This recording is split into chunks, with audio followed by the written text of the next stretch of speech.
పందులు మా మిషన్ల అని ఉరికొచ్చిగా ఎరకలు కాళ్ళ మీద పడతాంచి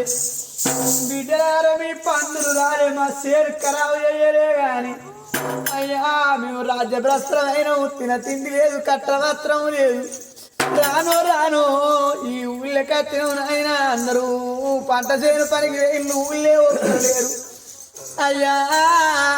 ఈ కడుకున్నది గుడిసెలన్న ఎవరన్నా ఉంటారా అని వచ్చిన అయ్యా అన్నం లేక మేము అలా తేరుతాను అయ్యా చిన్న అన్నం అయ్యా భార్య పోసాను ఓ తల్లి పోసాని ఓ నాయన ఎల్లన్ను అవ్వా బుక్కెడంతా అన్నమైనా అన్న బుక్కెడంతా అన్నమైనా